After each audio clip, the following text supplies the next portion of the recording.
যাদের প্রোগ্রাম তাদের প্রোগ্রামের আগেই আমরা মা মেয়ে সেইখানে যেয়ে পৌঁছে গিয়েছি। সো তোমাদের সাথে ভিডিওটা শেয়ার করছি। এটা হচ্ছে একটা বার্থডে ব্লগ, তোমরা পুরোটা দেখো, আশা করছি তোমাদের কাছেও ভালো লাগবে।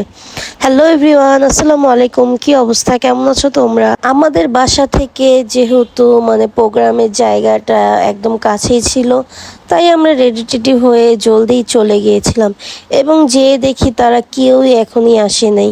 তারপর আর কি করব, মা মেয়ে বসেছিলাম অনেকক্ষণ, দেখতেছিলাম সব কিছু, ওদেরকে ফোন দিতেছিলাম যে তোমরা কোথায়, জলদি আসো। বেসিক্যালি সেদিন ছিল হচ্ছে আমার জালের যে বড় মেয়ে, তার বার্থডে।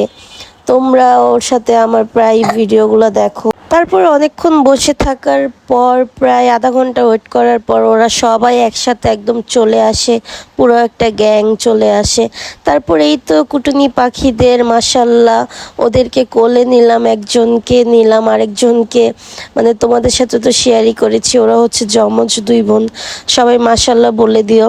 তারপর আমি তো মেঝোজনকে কোলে নিয়েছিলাম আর বড়জন খাচ্ছিল, আর সে তো তার বাবা মার দিকেই তাকিয়েছিল, তার ফোকাস ওইখানেই। আমি তাকে এতভাবে চেষ্টা করতেছি ক্যামেরার দিকে তাকানোর জন্য। তারপরেই তো ওর খাওয়া দাওয়া শেষে ছোটজনকেও আমার জাল নিয়ে আসে যে নাও। আমার ইচ্ছা ছিল ওদের সাথে আমি দুজনকে একসাথে নিয়ে একটা ভিডিও করব, ওদের সাথে ছবি তুলবো, কারণ ওদের ওরা যখন হয়েছে তখন ওদেরকে একসাথে কোলে নিয়ে ছবি টবি তুলেছি, এরপরে আর তোলা হয়নি।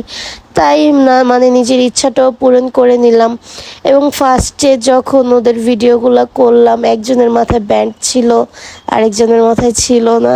তারপর ভাবি দৌড় দিয়ে এসে বলল দাঁড়াস, ওদেরকে একরকম করে দেই, তাহলে ভিডিওটা আরও সুন্দর হবে।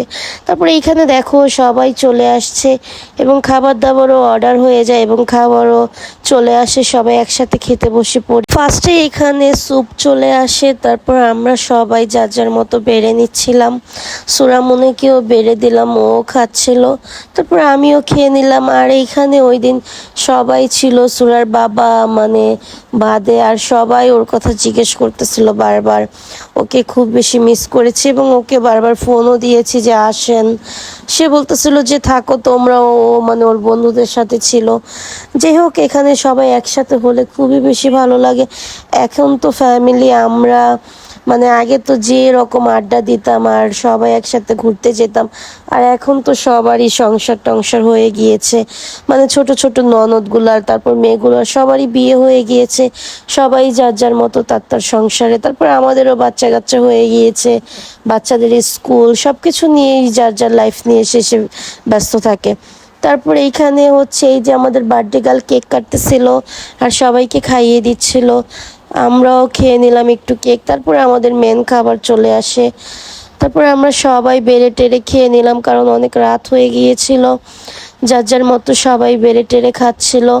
এখানে সুরামনিকে বেড়ে দিলাম, সুরামনিও খাচ্ছিল। আর আমার খাবারে ছোট্ট একটা চুল, যেটা হচ্ছে আমার ননদের জামার চোখে পড়ে এবং সে সেটা তুলে দেয়। আমার বিয়ের পর আমার ননদ, তারপর আমাদের যে মেয়েগুলো ছিল, ওদের তো কাউরই বিয়ে হয়নি। আর হচ্ছে আমরা জালেরা আমরা সবাই খুবই বেশি মজা করতাম, একসাথে সবার বাসায় ঘুরতাম, তারপর হচ্ছে বেড়াইতাম, তারপর একসাথে ঘুরতে যেতাম। আর এখন সবাই সবার লাইফ নিয়ে ব্যস্ত, কোনো একটা অকেশন ছাড়া কেউ তো এক হওয়া হয়ই না। তারপর যাই হোক, এইখানে আমাদের খাওয়া দাওয়া শেষ করে আমরা সবাই গ্রুপ ফটো তুলি, সবাই একটু ভিডিও করে নেই। তোমরা কারা কারা এমন, তোমাদের কাছে ফ্যামিলির এই পার্টি তারপর সব কিছু ভালো লাগে, অবশ্যই কমেন্ট করে জানাবা। তারপর এই তো খাওয়া দাওয়া শেষে আমরা বের হয়ে যাচ্ছিলাম। আর আমার এই জাল যেখানে থাকবে সেখানে হাসি ঠাট্টা হবে না, সেটা তো হয়ই না। তারপর এই তো আমরা নামতেছিলাম একসাথে, তারা দুই বোন কি সুন্দর হাত ধরে নামতেছিল, মাশাআল্লাহ। তারা একসাথে হলে খুবই বেশি খুশি হয় আর একজন আরেকজনকে খুবই বেশি লাইক করে। যাই হোক, ভিডিওটা ভালো লাগলে সবাই প্লিজ একটা লাইক দিয়ে দিবেন। সবাই ভালো থাকবেন, আল্লাহ হাফেজ।